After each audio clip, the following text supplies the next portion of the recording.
Hello friends, welcome to my channel study for you. So guys, जैसा कि आज जो आपका एसएससी जीडी का 20 फरवरी के फर्स्ट शिफ्ट का एग्ज़ाम हो गया है दोस्तों, जिसका जो है मैं आपको बिल्कुल 100% एक्यूरेट आंसर के साथ जो है इस वीडियो में बताऊंगा।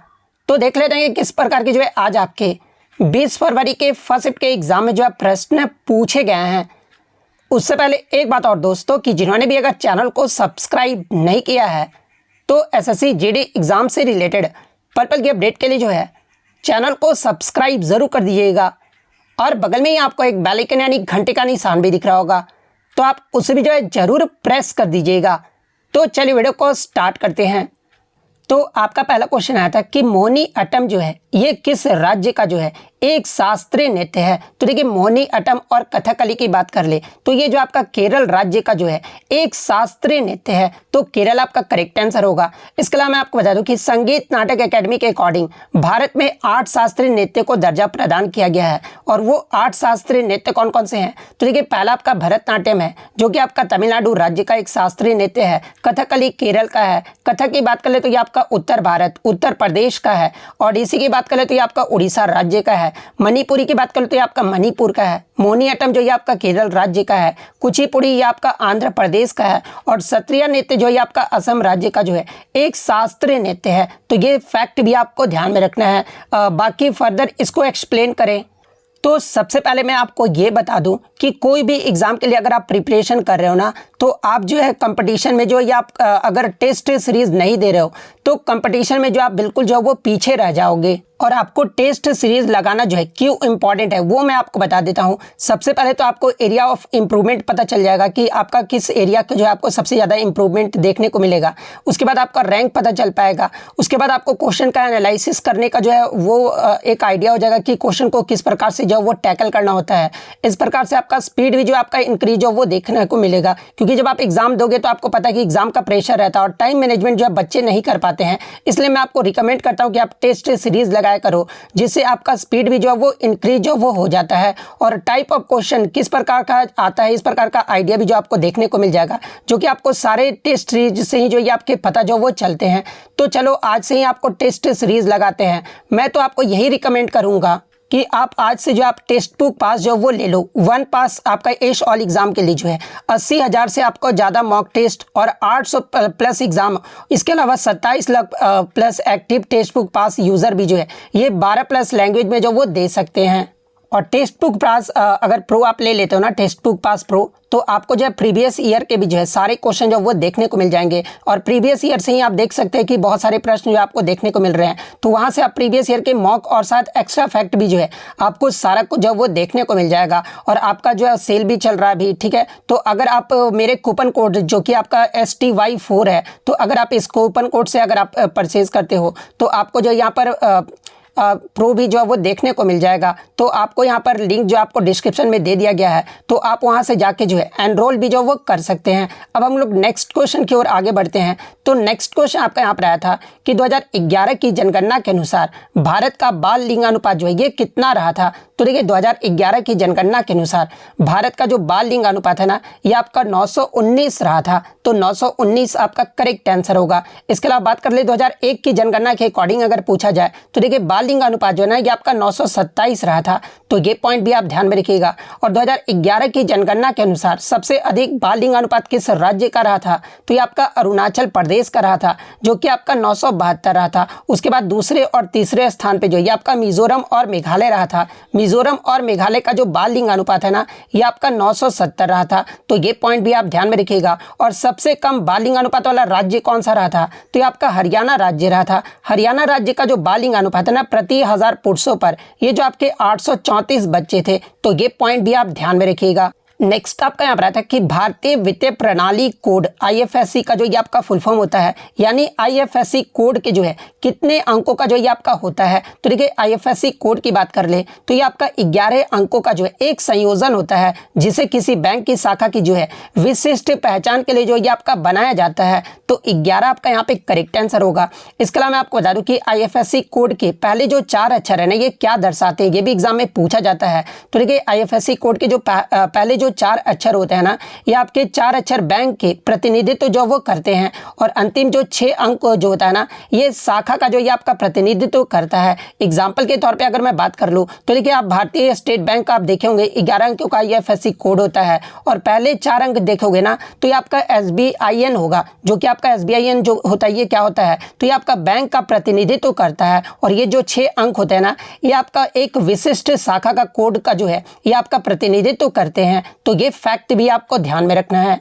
नेक्स्ट क्वेश्चन आपका यहाँ पर आता है कि 54वें Dada Saheb Phalke life time achievement पुरस्कार के लिए जो है किसे चुना गया है। तो देखिए, 54वें Dada Saheb Phalke life time achievement पुरस्कार के लिए जो है ये मिथुन चक्रवर्ती को जो वो चुना गया है। तो मिथुन चक्रवर्ती आपका करेक्ट आंसर होगा। और मिथुन चक्रवर्ती को जो ये आपका 2022 का दिया गया है, हालांकि ये जो आपका 2024 में जो ये आपका दिया गया, लेकिन ये था आपका 2022 का ही था, जो कि आपका 2024 में दिया गया है। वहीं अगर 2021 की बात कर ले तो देखिए, 2021 का जो दादा साहेब फाल्के पुरस्कार है ना, ये वहीदा रहमान को दिया गया था, 2020 का आशा पारेख को दिया गया था, 2019 का रजनीकांत को, और 2018 का जो है ये आपके अमिताभ बच्चन को जो वो दिया गया था। तो ये पॉइंट भी आप ध्यान में रखिएगा। इसके अलावा एग्जाम में यहाँ से एक प्रश्न पूछा जाता है कि Dada Saheb Phalke life time achievement पुरस्कार से सम्मानित होने वाली पहली महिला कौन है। तो ये आपका देविका रानी है, और देविका रानी को जो है 1969 में जो है पहला पुरस्कार जो वो दिया गया था।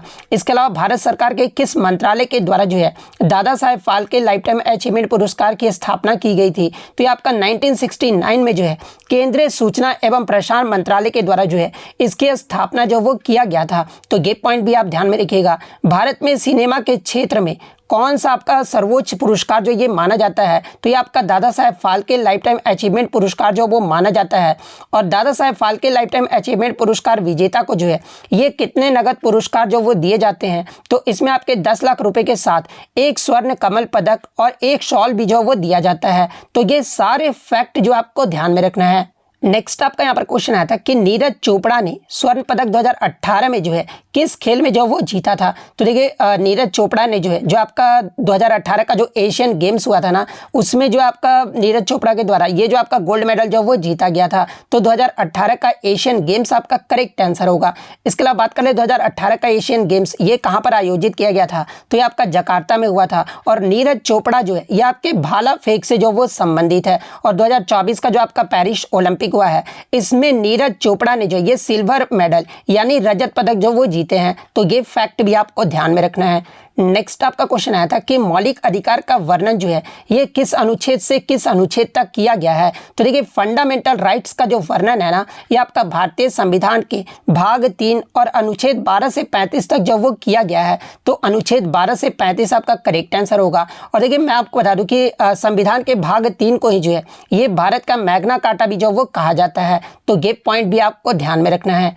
नेक्स्ट आपका क्वेश्चन आया था कि प्रधानमंत्री नरेंद्र मोदी के प्रधान सचिव के रूप में जो है फिर से जो है किसे नियुक्त किया गया है। तो देखिए, मैं आपको बता दूं कि सितंबर आपका शायद जून 2024 में जो है प्रधानमंत्री नरेंद्र मोदी के प्रधान सचिव के रूप में जो है फिर से जो है आपके प्रमोद कुमार मिश्रा को जो ये आपका नियुक्त किया गया है। तो PK मिश्रा आपका करेक्ट आंसर होगा।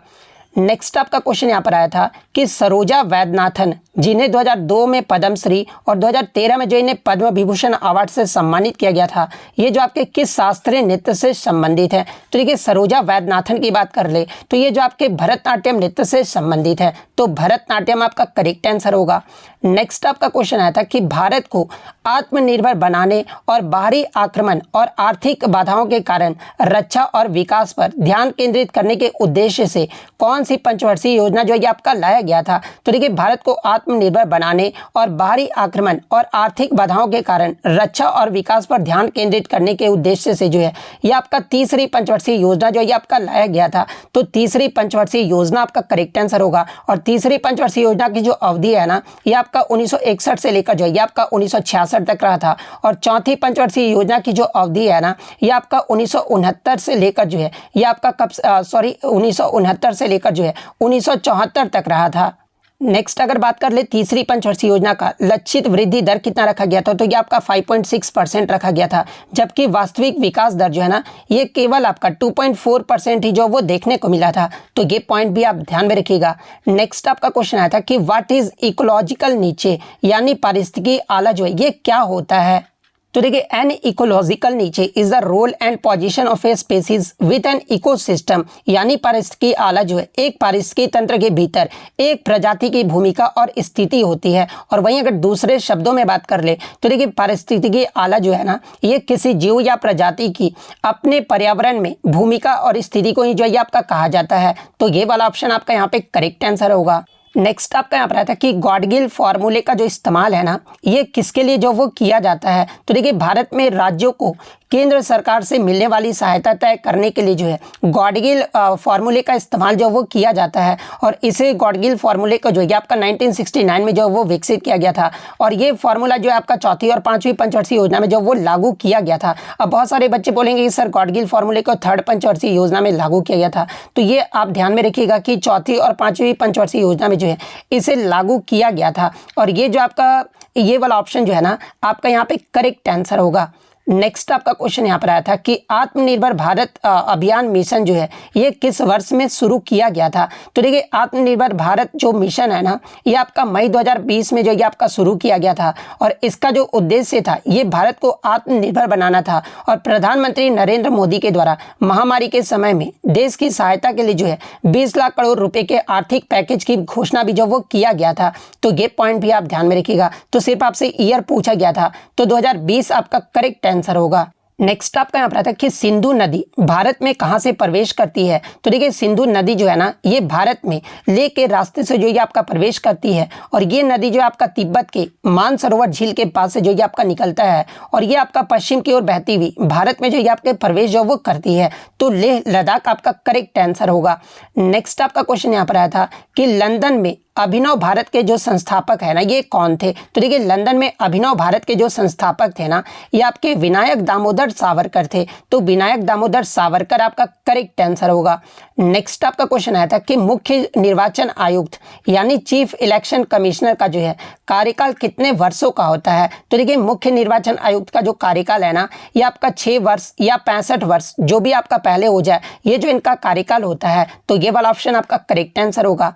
नेक्स्ट आपका यहाँ पर आया था कि यंग इंडिया सोसाइटी की जो स्थापना है ना, ये किसने की थी। तो देखिए यंग इंडिया सोसाइटी की जो स्थापना है ना, ये आपके विनायक दामोदर सावरकर और उनके भाई गणेश दामोदर सावरकर के द्वारा जो है ये आपका वर्ष 1904 में जो वो किया गया था। और ये जो आपका जो थे ना, ये आपके गुप्त स्वतंत्र संगठन था। और इसकी शुरुआत जो है ये आपके नासिक में मित्र मेला के नाम से जो वो किया गया था। तो ये पॉइंट भी आप ध्यान में रखिएगा। तो विनायक दामोदर सावरकर और गणेश दामोदर सावरकर आपका करेक्ट आंसर होगा।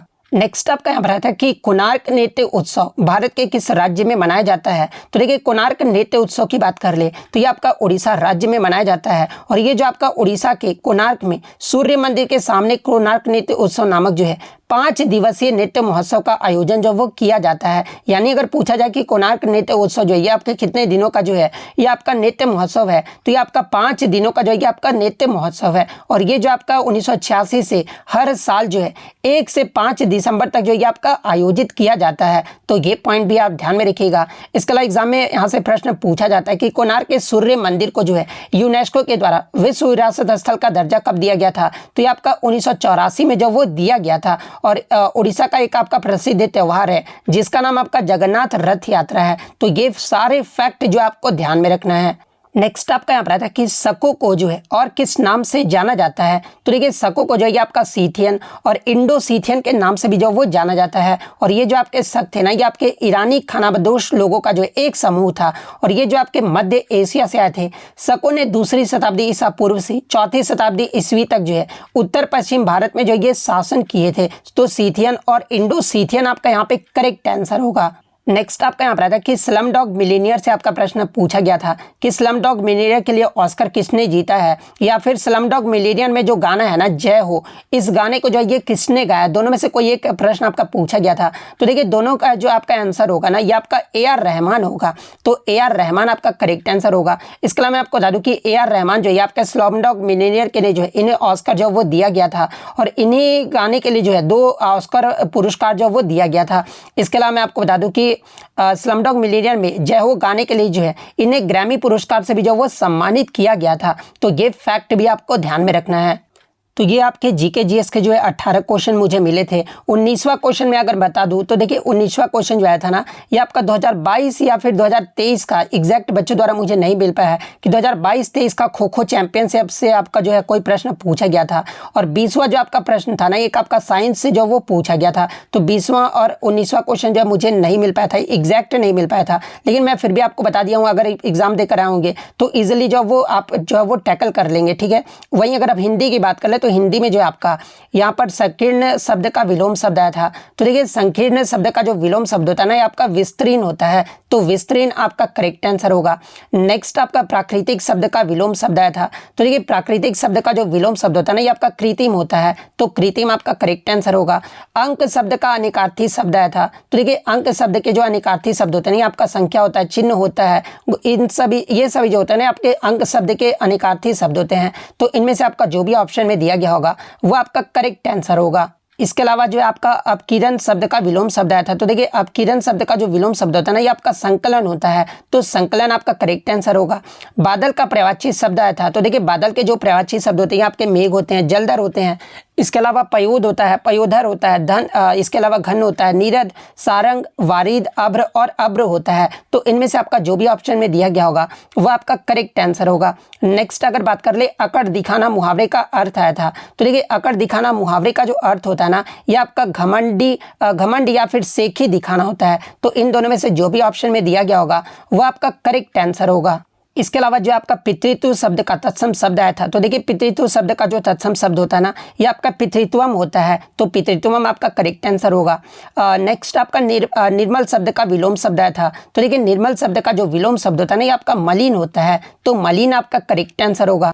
इसके बाद आपका एक क्वेश्चन आया था कि इनमें से कौन जो आपका विदेशज शब्द है। तो ऑप्शन में आपका कमिश्नर जो वो दिया गया था। तो देखिए ये जो आपका कमिश्नर शब्द है ना, एक आपका जो विदेशज शब्द है, क्योंकि आपका ये आपका अंग्रेजी भाषा का जो वो शब्द है, तो कमिश्नर आपका यहाँ पे करेक्ट आंसर होगा। नेक्स्ट आपका यहाँ पर नीरद शब्द का पर्यायवाची शब्द आया था। तो देखिए नीरद शब्द का जो पर्यायवाची शब्द होता है ना, ये आपका पयोद, पयोधर, अबुंद, इसके अलावा धराधर, वारी, वाह, वारीधर, बादल, मेघ, घन और जलधर होता है। तो इनमें से आपका जो भी ऑप्शन में दिया गया होगा तो ये आपका करेक्ट आंसर होगा। इसके अलावा 5 आपके जो हिंदी में गद्यांश से प्रश्न आए थे, जो कि आपके महाभारत से जो है आपके गद्यांश जो वो पूछे गए थे। वहीं अगर अब हम लोग मैथ्स के क्वेश्चन की बात कर ले तो देखिए मैथ्स में आपका जो क्वेश्चन है ना, ये आपका रिपीट जो वो देखने को मिला इस शिफ्ट में, जो कि आपका 27 वर्ष और 25 वर्ष दो भाइयों में आप देख सकते हैं कि इस प्रकार से विभाजित की जाती है। तो ये प्रश्न जो आपका पहले भी जो ये प्रश्न आपका SSC GD में जो वो पूछा गया था, आप यहाँ पे देख सकते हैं कि इस टाइप के जो है आज आपके 2 क्वेश्चन जो है वो पूछे गए थे, मतलब इस टाइप के थे।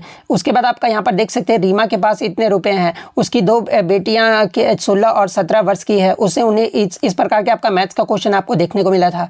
उसके बाद ये भी क्वेश्चन जो आप देख सकते हैं कि इस प्रकार के आपके प्रश्न जो वो पूछे जा रहे हैं। नेक्स्ट आपको मैं बता दूं कि 12, 16 और 48 की किसी संख्या को भाग दे कि शेषफल आपका 9 बचे, जहां पे ऑप्शन में आपका इस प्रकार से ऑप्शन जो आपका दिया गया था। तो जो भी बच्चे इस क्वेश्चन को सॉल्व किए हैं उसका आंसर जो वो कमेंट बॉक्स में जो वो बता सकते हैं। नेक्स्ट आपका एक आपका समय स्पीड से आया था, तो आप समय स्पीड का भी क्वेश्चन देख सकते हैं, और जहां पर ऑप्शन आपका 94, 87, 141 और 113 जो ये आपका ऑप्शन में दिया गया था। रीजनिंग में आपका सिटिंग अरेंजमेंट से जो है आपके 2 क्वेश्चन आए थे, बाकी ठीक था सर, थैंक यू। तो ये प्रश्न आपके थे। इसके अलावा दूसरी और पहली संख्या क्रमशः आपका तीसरी संख्या से 45 और 55% कम है, तो पहली संख्या दूसरी संख्या से जो ये कितना कम होगा, ये भी आपका पूछा गया था। तो आप कमेंट बॉक्स में बताइएगा कि आपका उत्तर जो है इसमें आपका कितना आ रहा था।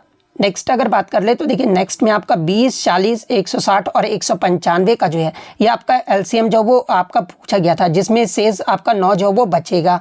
तो इतने क्वेश्चन जो है आज मुझे बच्चों के द्वारा मिले, जो कि आपके 100% रियल और ऑथेंटिक हैं। तो अगर वीडियो अच्छी लगी हो तो वीडियो को जो है लाइक ज़रूर कर दीजिएगा। और इतना एग्जैक्ट क्वेश्चन आपको कोई भी नहीं बताएगा, ना ही GK GS के 20 क्वेश्चन आपको बताएगा, ना हिंदी के ना मैथ्स के। तो भले ही लेट होता है, क्योंकि मैं आपको बहुत ज़्यादा प्रश्न जो है आपको ला कर देता हूँ, इसलिए चैनल को जो है सब्सक्राइब ज़रूर कर लीजिएगा। तो मिलते हैं नेक्स्ट वीडियो में, तब तक thank you, all the best.